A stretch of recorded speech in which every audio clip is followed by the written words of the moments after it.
ಏನ್ ಬಿಡಿಸ್ತೀರಿ ನೀವು? ಪ್ರಾಮಾಣಿಕವಾಗಿ ಹೇಳ್ರಿ. ಎಲ್ಲಿ ಅರ್ಥಾಡ್ ಎಲ್ಲಿದೆ ನಮಗೆ? ನನಗೆ ಬೇಕಂದ್ರೆ ತೋರಿಸ್ಬಿಡಿ, ನಿಮಗೆ ಬೇಕಾದ್ರೆ ಬಳಸಿ. ಇವೆಲ್ಲ ಏನು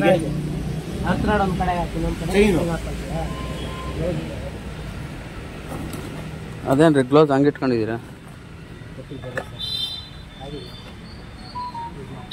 ನಿಮ್ಗಲ್ರಿ? ಅಲ್ಲಲ್ಲ, ನಿಮ್ಗೆ ಇದೆನಾ ಅರ್ಥಾಡಲ್ಲಿ?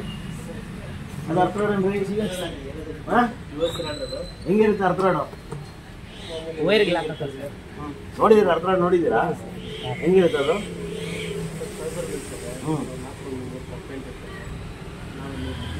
11 kg ಎಷ್ಟು ಅರ್ಥಾಡ್ ಹಾಕ್ಬೇಕು? 11 kg. ಸೆಕೆಂಡ್ರಿಗೆ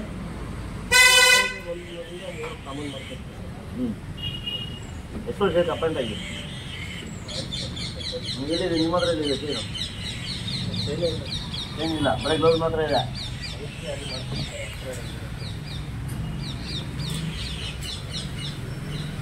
ಎಷ್ಟೊತ್ತಿಗೆ ಬರ್ತಾರೆ ಗುರುವಾರ ಬೆಳಿಗ್ಗೆ? ಪಕ್ಕ.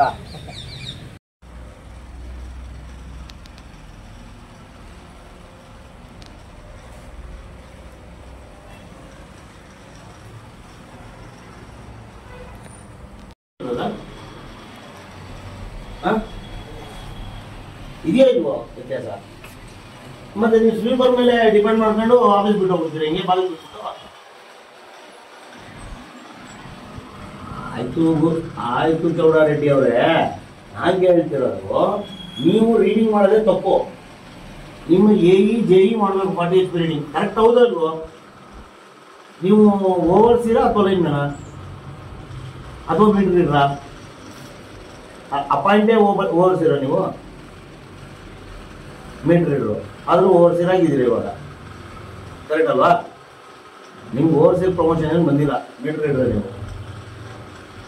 ನೀವು ಮೀಟರ್ ರೀಡರು ಓವರ್ಸೀರು ಎಲ್ಲ ಮಾಡ್ಕೊಂಡು ರೀಡಿಂಗ್ ಮಾಡ್ತೀರಾ. ಆ್ಯಕ್ಚುಲಿ ಅದು ಮಾಡಬೇಕಾಗಿರೋದು 40 HP ರೀಡಿಂಗು. ಯಾರು ಜೆ ಮಾಡಬೇಕು, ಅಬೋ 40 HP AWಗಳು ಮಾಡಬೇಕು. ಆದರೆ ನೀವು ಓವರ್ಸೀರ್ಗಳು ಟೆಂಪ್ರವರಿ ಹುಡುಗರು ಲೈನ್ಮ್ಯಾನ್ಗಳು ಹತ್ರ ರೀಡಿಂಗ್ಗಳು ಮಾಡಿಸ್ತಾರೆ, ಕರೆಕ್ಟ್ ಅಲ್ವಾ? ಸರಿ, ನಾವು ಮಾಡ್ತಿರೋದು ಇವಾಗ ಹಂಗಂದ್ರೆ ನಿಮಗೂ ಗೊತ್ತಿಲ್ಲ, ಅದೇ ನಿಮಗೂ ಗೊತ್ತಿಲ್ಲ. ಅವ್ರು ಹೇಳಿದ್ರು ನೀವು ಮಾಡ್ತಾ ಇದ್ದೀರಾ. ಅವರು ಅಲ್ಲಿ ಪೋಲಾರ್ಗೆ ಚಿಂತಾಮಣಿಗೆ KGF ಓಡಾಡ್ಕೊಂಡು ಅವ್ರು ಇರ್ತಾರೆ. ಆಯ್ತು ಸರ್, ನಿಮ್ಮ ಮೇಲಿನ ಅಧಿಕಾರಿಯ ಮಾತನ್ನ ನೀವು ಒಬ್ಬ ಮಾಡ್ತಾ ಇದ್ದೀರಾ. ಕಾನೂನಾತ್ಮಕವಾಗಿ ಸರಿನಾ? ಎಲ್ಗೋದ್ರು ನೀವು ಹೇಗೆ ಎಲ್ಗೋದ್ರು? ಏನು ಫೋನ್ ಬೀಳಿಲ್ಲ? ಫೋನ್ ಪಿಕ್ ಮಾಡಲಿಲ್ಲ ಅವರು. ಅಲ್ಲ ಸರ್, ಮೀಟಿಂಗ ಏನು ಸೋಮವಾರ ಎಂತದ್ದು ಸರ್ ಮೀಟಿಂಗು? ಏನಿದೆ?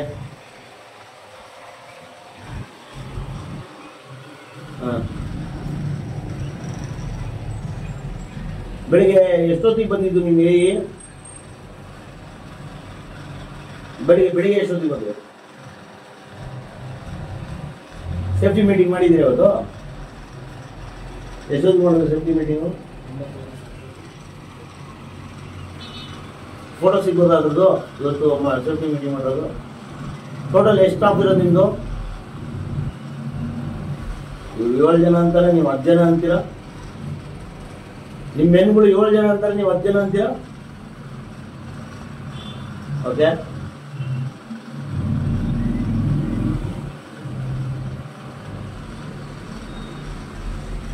ಎಷ್ಟು ಕ್ಯಾಂಪ್ ಒಟ್ಟು ಬರೋದು ನಿಮಗೆ? ಕ್ಯಾಂಪ್ ಎಷ್ಟು ಬರುತ್ತೆ ಟೋಟಲ್ ಎಷ್ಟು ಕ್ಯಾಂಪ್ಗಳು ಬರುತ್ತೆ ಸರ್ ನಿಮಗೆ? ಹಾಂ,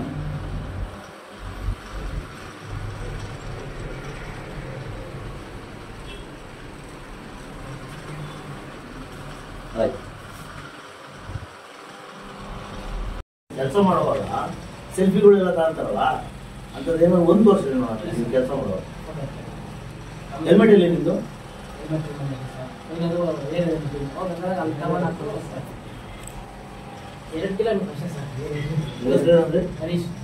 ಅದೇ ಒಂದು ಮಾತು ಹೇಳ್ತೀನಿ. ಆಕೆಗೆ ಯಾರಿಗೋ ಒಪ್ಸಕ್ಕೋ ಇಲ್ಲ ಸರ್ ಯಾರನ್ನೋ ಒಪ್ಸಕ್ಕೋ ಮೆಚ್ಚಕ್ಕೋ ಮಾಡ್ಬೇಕು ಆಯ್ತಾ. ನೀವು ಬಳಸಲ್ಲ ಅನ್ನೋದು ಪ್ರಾಮಾಣಿಕ ಪೂರ್ವಕವಾಗಿ ನಾನು ದೇವ್ರ ಮೇಲೆ ಹಣೆ, ಅಂಬೇಡ್ಕರ್ ಮೇಲೆ ಹಣೆ ಮಾಡಿರ್ತೀನಿ. ನೀವು ಯಾರು ಸೇಫ್ಟಿ ಬಳಸಲ್ಲ, ಆದ್ರೆ ನೀವು ಒಪ್ಕೊಳ್ಳಲ್ಲ ಅನ್ನೋದು ನನಗೆ ಚೆನ್ನಾಗಿ ಗೊತ್ತಿದೆ ಆಯ್ತಾ. ಬಾಬಾ ಸಾಹೇಬ್ ಅಂಬೇಡ್ಕರ್ ಮೇಲೆ ಹಣೆ ಮಾಡ್ತಾ ಇದ್ದೀನಿ ನಾನು. ನೀವು ಯಾರು ಸೇಫ್ಟಿ ಬಳಸಲ್ಲ. ನಿಮಗೆ ಯಾವಾಗ ಸೇಫ್ಟಿ ಜ್ಞಾಪನ ಆಗುತ್ತೆ ಗೊತ್ತಾ? ಸೋಮವಾರಕ್ಕೆ ಒಂದು ದಿನ ಮಾತ್ರನೇ ಸೇಫ್ಟಿ ಜ್ಞಾಪನ ಆಗುತ್ತೆ. ನಿಮ್ಮ ಆಫೀಸರ್ಗಳದ್ದು ಅದೇ ಹಣೆ ಮಾಡ. ಇದು ಬರೀ ನಿಮ್ ಒಬ್ಬರದೇ ಅಲ್ಲ, ಅವ್ರಿಗೇನು ಬರೋ ಕಂಪ್ಲೇಂಟು ಸಾಕಾಕ್ಬಿಟ್ರೆ ಸಾಕು. ಹರೀಶನೋ ಸುರೇಶನೋ ಇನ್ನೊಬ್ನೋ ಮತ್ತೊಬ್ನೋ ರಮೇಶನೋ ಮಾಡ್ಬಿಟ್ರೆ ಕಂಪ್ಲೇಂಟ್ ಬರ್ಬಾರ್ದು ಅಲ್ಲಿಂದ ಇನ್ನೊಂದು. ಅವ್ರೆಲ್ಲೆಲ್ಲೋ ಪಾಪ ಅವ್ರು ಬಿಸಿಲಿ ಅವ್ರು ಇರ್ತಾರೆ, ಅವ್ರದ್ದೇನೋ ಒತ್ತಡಗಳು, ಅವ್ರಿಗೇನೋ ಟೆನ್ಷನ್ಗಳು, ಅವ್ರ ಕೆಲಸ ಅವ್ರು ಮಾಡ್ಬೇಕು. ಹಂಗಾಗಿ ಅವ್ರು ಏನ್ ಮಾಡ್ತಾರೆ, ಯಾರು ಒಬ್ರಿಗೆ ಹೇಳ್ತಾರೆ ಕ್ಯಾಂಪ್ಲೈನ್ ಮನ, ಇನ್ನೊಬ್ರು ಮತ್ತೊಬ್ರು ನೋಡಿ ಇವ್ರು ಕಂಬ ಹತ್ತಾರಂತೆ.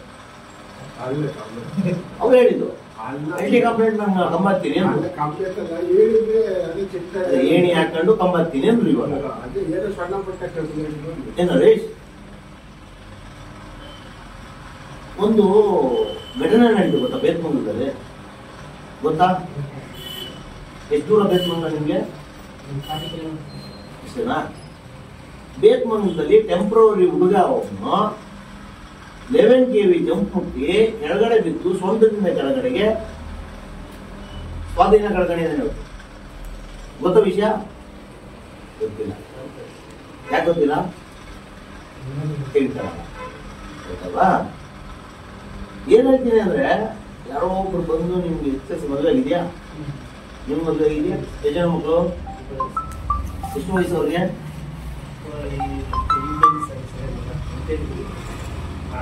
ಚಿಕ್ಕವನು? ನಿಮ್ಮ ಚಿಕ್ಕ ಮಗ 3 ವರ್ಷದವನು. ನೀವು ಸೇಫ್ಟಿ ಇದ್ರೆ ಕೆಲಸ ಮಾಡ್ತೀರಾ ಅಂತ ಇಟ್ಕೊಳ್ಳೋಣ. ಆಕ್ಸಿಡೆಂಟ್ ಆಯ್ತು ಅಂತ ಇಟ್ಕೊಳ್ಳೋಣ, ನೀವಿಲ್ಲ ಅಂತ ಇಟ್ಕೊಳ್ಳೋಣ. ನಾಳೆ ನಿಮ್ಮ ಮನೆಯವ್ರನ್ನ ಅಮ್ಮ ಅಪ್ಪ ಎಲ್ಲಿ ಅಂತ ಕೇಳ್ತಾನೆ, ಏನ್ ಉತ್ತರ ಕೊಡ್ಬೇಕಾ ಹೆಣ್ಮಗಳು?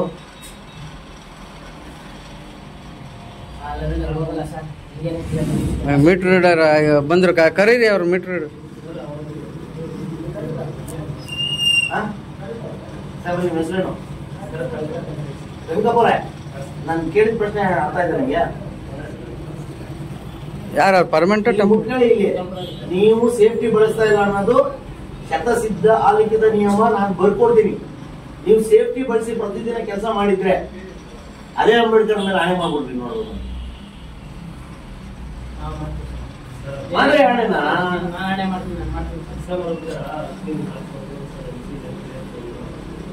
ನೋಡಿ, ನಿಮ್ಮನ್ನ ಒಪ್ಪಿಸ್ಬೇಕು, ನಿಮ್ಮನ್ನ ತಪ್ಪಿತಸ್ಥರು ಮಾಡಬೇಕು, ನಿಮ್ಮನ್ನೇನೋ ಒಂದು ಏನೋ ನಿಮ್ಮನ್ನ ಆರೋಪಿ ಸ್ಥಾನದಲ್ಲಿ ನಿಲ್ಲಿಸ್ಬೇಕು ಅನ್ನೋದು ನನ್ನ ಉದ್ದೇಶ ಅಲ್ಲ. ನನ್ಗೇನ್ ಬೇಕಾಗಿಲ್ಲ ರೀ, ನಿಮ್ಗೆ ಯಾಕ್ರಿ ಹೇಳ್ಬೇಕು? ನಿಮ್ಗೆ ಕೂತ್ಕೊಂಡು ನಾನು ನನ್ಗೇನ್ ಬೇಕು? ನಂಗೆ ಅಣ್ಣನ, ಅಮ್ಮನ, ಸೋದರ ಮಾವನ, ನನ್ನ ತಂಗಿ ಅಣ್ಣನ? ಯಾರು ನೀವು? ನಿಮ್ಮ ಆಸ್ತಿ ಏನೋ ನನ್ಗೆ ಕೊಡ್ತೀರಾ? ಇಲ್ಲ ನಿಮ್ ಸಂಬಳದಲ್ಲಿ ಏನೋ ಅರ್ಧ ನನ್ಗೆ ಕೊಡ್ತೀರಾ? ಏನಿಲ್ಲ ತಾನೆ. ಯಾಕೆ ಹೇಳ್ತೀನಿ ನಿಮ್ ಬಗ್ಗೆ? ತಪ್ಪು ಮಾಡ್ಕೋಬೇಡ್ರಿ. ಪ್ರತಿದಿನ ಘಟನೆಗಳು ನಡೀತದೆ. ನೀವೆಲ್ಲರೂ ಸೇಫ್ಟಿ ಮಾಡ್ಕೊಂಡು ಕೆಲಸ ಮಾಡಿದ್ರೆ ಯಾಕಪ್ಪ ಆಕ್ಸಿಡೆಂಟ್ ಆಗುತ್ತೆ? ಯಾಕಾಗುತ್ತೆ? ಯಾವುದೇ ಆಗಲಿ ಘಟನೆ ಹೆಂಗ್ ಹೊರಗಡೆ ಬರುತ್ತಂದ್ರೆ, ದಿನ ಮಾಡ್ತಾ ಇರ್ತೀರಾ, ಸೇಫ್ಟಿ ಇಲ್ದಂಗೆ ಕೆಲಸ ಮಾಡ್ತಿರ್ತೀರಾ, ಹೆಲ್ಮೆಟ್ ಹಾಕೊಳ್ಳಿದ್ದಂಗೆ ಕೆಲಸ ಮಾಡ್ತಿರ್ತೀರಾ, ಅರ್ಥಾಡ್ ಹಾಕೊಳ್ಳಿದ್ದಂಗೆ ಕೆಲಸ ಮಾಡ್ತಾ ಇರ್ತೀರಾ, ಗ್ಲೌಸ್ ಬಿಡ್ತಿದ್ದಂಗೆ ಕೆಲಸ ಮಾಡ್ತಾ ಇರ್ತೀರಾ. ಆದ್ರೆ ಕೆಟ್ಟ ಸಮಯ ಅನ್ನೋದೊಂದಿರುತ್ತೆ, ಕೆಟ್ಟ ಗಳಿಗೆ ಅನ್ನೋದೊಂದಿರುತ್ತೆ. ಆ ಗಳಿಗೆ ಬಂದಾಗ ಏನಾಗುತ್ತೆ, ನಿಮ್ಗೆ ಏನೋ ಆಗಿರುತ್ತೆ, ಅವಾಗಲೇ ಹೊರಗಡೆ ಅವಾಗಲೇ ಅಮ್ಮನ್ನ ಅಕ್ಕನ ಎಲ್ಲರೂ ಕರೆಯೋದು. ಅವಾಗ ನಿಮ್ಗೆ ಹೇಗೆ ನಾನು ಹೇಳಿದ್ದೆ ಸರ್, ಬಳಸ್ಲಿಲ್ಲ ಸರ್, ಹರೀಶ ಬಳಸ್ಲಿಲ್ಲ ಸರ್, ಕನಕಪ್ಪ ಬಳಸ್ಲಿಲ್ಲ ಸರ್ ಅಂತ ಹೇಳ್ತಾರೆ.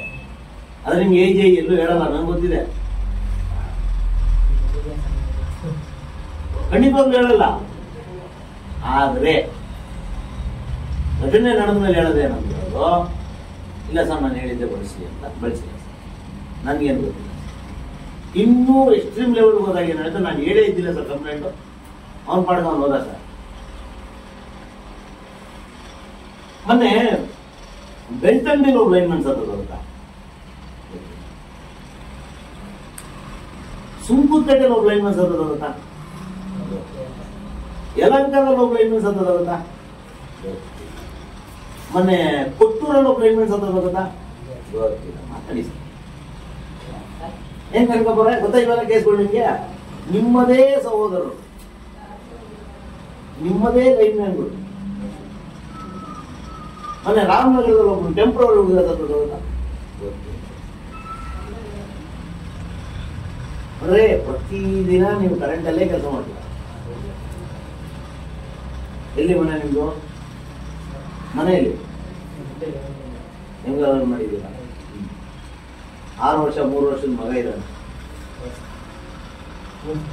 ನಿಮ್ಮ ಜವಾಬ್ದಾರಿನ ನೀವು ಬೆಳಿಬೇಕು. ತಾವ್ಯಾರ ಸಾಹೇಬ್ರೆ? ಜೀವಿಪಿಗಳು, ಹಳೇ ಕಸ್ಟಮರ್ಗಳು. 23 ವರ್ಷಗಳಿಂದ ಮುಂದುವರೆದಿರುವಂತಹ ಜೀವಿಪಿಗಳು.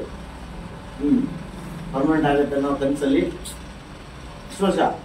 50 ವರ್ಷ. ಇನ್ನೂ 10 ವರ್ಷ ಐತೆ ನಮ್ಗೆ. ಪ್ರಯತ್ನ ಮಾಡಿ. ಅನಿಸ್ ಏನೇನು ಅರ್ಥ ಇಲ್ಲ. ಸೇಫ್ಟಿ ಬಳಸಿ. ನಾನು ತುಂಬಾ ಕಡೆ ನೋಡ್ಕೊಂಡ್ಬಂದೆ. LT ಬಾಕ್ಸ್ಗಳು ಡೋರ್ ಓಪನ್ ಇದೆ, RMAಗಳು ಬ್ಯಾಕ್ ಸೈಡ್ ಡೋರ್ಸ್ ಓಪನ್ ಇದೆ, ಜಂಗಲ್ ಬೆಳೆದು ಕೂತಿದೆ. ನಿಮ್ಮ ಏನೋ ಕೋಲಾರ ರೂರಲ್ ಉಪವಿಭಾಗದ ವೇಮಗಲ್ ಏನೋ ಒಂದು ಸ್ಥಳದಲ್ಲಿದ್ವಿ. ಅಲ್ಲಿ ಸಬ್ ವೈಣಮ್ ಬಂದಿದ್ವಿ. ಇಲ್ಲಿ ಬಿಜಾಪುರದ ಕನಕಪ್ಪ ಮತ್ತು ಹರೀಶ್ ಅನ್ನುವ ಇಬ್ಬರು ಪವರ್ ಮ್ಯಾನ್ಗಳು ನಮ್ಮ ಸುಮಾರು 23 ವರ್ಷದಿಂದ ಟೆಂಪ್ರವರಿಯಾಗಿ ಕೆಲಸ ಮಾಡ್ತಿರುವಂಥ GVPಗಳು, ಕಳೆದ 1.5 ವರ್ಷದಿಂದ ಸಂಬಳ ಬರದೆ ಸ್ವೀಪರ್ ಕೆಲಸ ಮಾಡ್ತಿರುವಂತಹ ಹಿರಿಯ ಜೀವಿ ಒಬ್ಬರು ನಮ್ಮ ಜೊತೆಲಿದ್ದಾರೆ. ಪ್ರತಿ ಬಾರಿ ನಿಮ್ಮ ವಾಣಿ ಪ್ರತಿಯೊಬ್ಬ ಲೈನ್ಮ್ಯಾನ್ ಸಿಕ್ಕಾಗಲೂ ಅವರ ಸೇಫ್ಟಿ ಬಗ್ಗೆ ಮತ್ತು ಎಲೆಕ್ಟ್ರಿಕಲ್ ಆಕ್ಸಿಡೆಂಟ್ಸ್ ಬಗ್ಗೆ, ಅವರ ಕುಟುಂಬಗಳ ಬಗ್ಗೆ ಜಾಗೃತಿ ಮೂಡಿಸುವಂತ ಕೆಲಸ ಖಂಡಿತವಾಗ್ಲೂ ಮಾಡ್ತಾ ಬರ್ತಾ ಇದ್ದೀವಿ, ಮುಂದೆನೂ ಮಾಡ್ತೀವಿ. ನಾವು ಪ್ರತಿಯೊಬ್ಬ ಪವರ್ ಮ್ಯಾನ್ಗಳಿಗೂ ಪ್ರತಿ ಸಾರಿ ಹೇಳೋದು ಒಂದೇ ಮಾತು: ನಿಮ್ಮ ಜೀವನ ನೀವು ಕಾಪಾಡ್ಕೊಂಡು ನಿಮ್ಮ ಕುಟುಂಬ ಮತ್ತು ಕುಟುಂಬಕ್ಕಿಂತ ದೊಡ್ಡದಾಗಿರುವಂತಹ ಕಂಪನಿನ ಕಾಪಾಡಿ ಅಂತ. ಪ್ರತಿ ಬಾರಿ ಪ್ರತಿ ಪವರ್ ಮ್ಯಾನ್ ಹೇಳೋದು ಒಂದೇ, ಎಸ್ ಸರ್ ನಾವು ಖಂಡಿತವಾಗ್ಲೂ ಮಾಡ್ಕೊತೀವಿ ಅಂತ. ಆದರೆ ಖಂಡಿತವಾಗ್ಲೂ ಮಾಡ್ಕೊತಾರಿಲ್ಲ ನಮಗೆ ಗೊತ್ತಾಗ್ತಾ ಇಲ್ಲ. ಓಪನ್ ಸೀಕ್ರೆಟ್ ಏನಂದ್ರೆ ಯಾರು ಮಾಡ್ಕೊತಾ ಇಲ್ಲ ಅನ್ನೋದು. ನನ್ನ ನಿಧಾನಕ್ಕೆ ಒಪ್ಕೊಂತಾರೆ, ಕೆಲವರು ಒಪ್ಕೊಳ್ಳೋದೇ ಇಲ್ಲ. ಇಲ್ಲಿ ಒಪ್ಪಿಸ್ಕೊಳ್ಳೋದು ಮತ್ತೆ ಇನ್ನೊಂದು ತಪ್ಪು ಒಪ್ಪು ಏನೋ ತೋರಿಸೋದು ಒಂದು ದೊಡ್ಡ ಮ್ಯಾಟ್ರ್ ಅಲ್ಲ. ಅವ್ರ ಜೀವನ ಅವ್ರು ಕಾಪಾಡ್ಕೊಂಡ್ರೆ ಅವ್ರ ಕುಟುಂಬನ ಅವ್ರು ಕಾಪಾಡ್ದಂಗೆ, ಅವ್ರ ಜೀವನ ಅವ್ರು ಕಳ್ಕೊಂಡ್ರೆ ಅವ್ರ ಕುಟುಂಬನ ತಾಂಬಂದು ನಡುಬಿದ್ದಿಲ್ ಬಿಟ್ಟಂಗೆ. ಒಟ್ಟಾರೆಯಾಗಿ ಇವತ್ತಿನ ನಮ್ಮ ಕನಕಪ್ಪ ಮತ್ತು ಹರೀಶ್ ಇಬ್ರು ಮಲಗಿದ್ರು ಪಾಪ, ನೈಟ್ ಶಿಫ್ಟ್ ಮುಗಿಸ್ಕೊಂಡ್ ಬಂದಿದ್ರಂತೆ. ಕ್ಷಮೆ ಇರಲಿ, ಅವ್ರನ್ನ ಎಬ್ಸಿದೀವಿ. ಜಾಗೃತಿ ಮೂಡಿಸ್ಬೇಕಂತ ಒಂದು ಮನಸ್ಸು ಬಂತು. ವೇಮಗಲ್ ಬಂದಿದ್ವಿ. ಇಲ್ಲಿ ಗುರ್ರಪ್ಪ ಅನ್ನುವ AE ಸಾಹೇಬರು ಫೋನ್ ಎತ್ತಿಲ್ಲ. 2 ಸರಿ ಮಾಡಿದೆ, ನಾನು ಮೀಟಿಂಗಲ್ಲಿ ಇದ್ದಾರಂತೆ. ಈ ಸೋಮವಾರ ಮೀಟಿಂಗ್ ಎನ್ನುವ ಈ ಪೀಡೆನ ಯಾವತ್ತಿಗೆ ಬಿಡ್ತಾರೋ ಅಧಿಕಾರಿಗಳು ನನಗೆ ಗೊತ್ತಿಲ್ಲ. ಆದರೂ ಯಾವ್ದಾದ್ರು ಒಂದು ಹೆಚ್ಚು ಕಡಿಮೆ ಆದಾಗ, ಹರೀಶ್ಗೂ ಮತ್ತೆ ಕನಕಪ್ಪನಿಗೆ ಏನಾದ್ರು ಹೆಚ್ಚು ಕಡಿಮೆ ಆದಾಗ, ಯಾವುದೋ ಒಬ್ಬ ವ್ಯಕ್ತಿ ಫೋನ್ ಮಾಡಿದಾಗ ಅಥವಾ ಅವ್ನು ಕರೆಂಟ್ ಇಲ್ದಾಗ ಫೋನ್ ಮಾಡಿದಾಗ ಇವ್ರು ರೆಸ್ಪಾಂಡ್ ಮಾಡಲಿದೆ ಮೀಟಿಂಗ್ಗಳು ಮಾಡ್ಕೊಂಡು ಕೂತ್ಕೊಂಡ್ಬಿಟ್ರೆ ಏನು ಸುಖ? ಇನ್ನ ಇವ್ರು AE ಆಗಿದ್ದು ಇನ್ನೇನು ಸುಖ ಆಗುತ್ತೆ? ಹಂಗಾಗಿ ಆದಷ್ಟು ಈ ಗ್ರಾಮೀಣ ಭಾಗದಲ್ಲಿರುವಂಥ AEಗಳು ಒಂದು ಸ್ವಲ್ಪ ಜಾಗೃತರಾಗಿರಬೇಕು. ಅವರು ಎಲ್ಲ ಹಿಂದೆ ಮುಂದೆ ಆಗು ಹೋಗು ಪ್ರತಿಯೊಂದನ್ನು ನೋಡ್ಕೊಂಡು ಕೆಲಸ ಮಾಡಿಸ್ಬೇಕು. ಗೊತ್ತಿಲ್ಲ ಯಾವ್ಯಾವ ಥರ ಅವ್ರವ್ರ AEಗಳು ಏನೇನು ಕೆಲಸ ಮಾಡಿಸ್ತಾರೋ, ಯಾವ್ಯಾವ ಥರ ಏನೇನು ಕೆಲಸ ಮಾಡ್ತಾರೋ. ಆಗಲಿ, ಒಳ್ಳೇದಾಗಲಿ. ಥ್ಯಾಂಕ್ ಯು ಕನಕಪ್ಪ ಮತ್ತು ಹರೀಶ್ ಏನು ಹೇಳ್ತಿರ್ರಿ ನಿಮ್ಮ ಲೈನ್ಮನ್ಗಳಿಗೆ? ಸೇಫ್ಟಿ ಎಲ್ಲ ಇರುತ್ತೆ ಸರ್. ನಾವು ಸೇಫ್ಟಿ ಮೀಟಿಂಗ್ ಯಾವತ್ತೂ ಮಾಡ್ತೀವಿ ಅಲ್ಲ, ಯಾವತ್ತೂ ಸೇಫ್ಟಿ ಮೀಟಿಂಗ್ ಮಾಡ್ತಾ ಇರ್ತೀವಿ. ಸೇಫ್ಟಿ ಬಗ್ಗೆನೇ ಹೇಳ್ತೀವಿ ಸರ್. ಯಾರಿಗೆ ಹೇಳ್ತೀರಾ ಸೇಫ್ಟಿ? ನಮಗೆ ನಮ್ಮ ಲೈನ್ ಖಂಡಿತವಾಗ್ಲು ಇವತ್ತು ನಡೀತಿರೋ ಆಕ್ಸಿಡೆಂಟ್ಸ್ಗಳು ಯಾಕೆ ಆಗ್ತಾ ಇದೆ ಸರ್? ಅವ್ರು ಮಾಡ್ಕೊಳ್ಳೋದು ಒಂದು ತಪ್ಪು ನಿರ್ಣಯಗಳು, ತಿಳಿಸಿ ತಗೊಳ್ತಾನೆ ಕೆಲಸ ಮಾಡೋದು ಎಲ್ಲ ಬರುತ್ತೆ. ತಪ್ಪಾ ಸರಿನಾ? ಅದು ತಪ್ಪೇ ಸರ್. ಕುಟುಂಬ ಏನಾದ್ರು ಹೆಚ್ಚು ಕಡಿಮೆ, ನಿಮ್ಗೆ ಏನಾದ್ರು ಹೆಚ್ಚು ಕಡಿಮೆ ಆದ್ರೆ ಕುಟುಂಬಕ್ಕೆ ತೊಂದರೆ ಆಗುತ್ತಾ ಆಗಲ್ವಾ? ಎಲ್ರಿಗೂ ಆಗುತ್ತೆ, ಖಂಡಿತವಾಗ್ಲೂ ಆಗುತ್ತೆ ಅಲ್ವಾ? ಕನಕಪ್ಪರೇ, ಬಿಜಾಪುರದಿಂದ ಬಂದು ಕೆಲಸ ಮಾಡ್ತಾ ಇದ್ದೀರಿ. ಬೆಂಗಳೂರಿನ ಕರ್ನಾಟಕದ ಕೊನೆ ಬಾರ್ಡರ್ ಅಲ್ಲಿ ಇದ್ದೀರಾ ಅಲ್ವಾ? ಕೋಲಾರ ಜಿಲ್ಲೆಯಲ್ಲಿ ಇದ್ದೀರಾ. ಸೇಫ್ಟಿ ಬಳಸ್ತೀರಾ? ಬಳಸಕ್ ಹೇಳ್ತೀರಾ ನಿಮ್ಮ ಸಹಲೈನ್ಗಳಿಗೆ? ಸೋಮವಾರ ದಿನ ಏನು ಓದ್ತಾ ಅಂತೀರಾ? ಏನ್ ಹೇಳ್ತೀರಾ ಅದರಲ್ಲಿ? ಗೊತ್ತಾ ಮ್ಯಾಟ್ರ್ ಏನಂತ?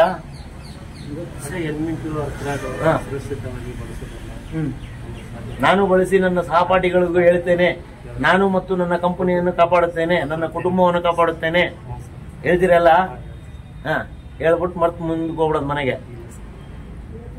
ಆಗ್ಲಿ. ಎಸ್, ಇವತ್ತು ವೇಮ್ಗಲ್ ಬಂದಿದ್ವಿ. ಇವತ್ತು ಒಳ್ಳೆ ಸ್ನೇಹಿತರಾದಂತ ಹರೀಶ್ ಸಿಕ್ರು ಮತ್ತೆ ಕನಕಪ್ಪ ಅವ್ರು ಸಿಕ್ರು. ಒಳ್ಳೇದಾಗ್ಲಿ, ಸುರಕ್ಷಿತವಾಗಿ ಕೆಲಸ ಮಾಡಿ ಬರೋಣ. Thank you. ಸಾಹೇಬ್ರೆ, ಅವ್ರಿಗೇನೋ ವ್ಯವಸ್ಥೆ ಮಾಡ್ರಿ ಪಾಪ.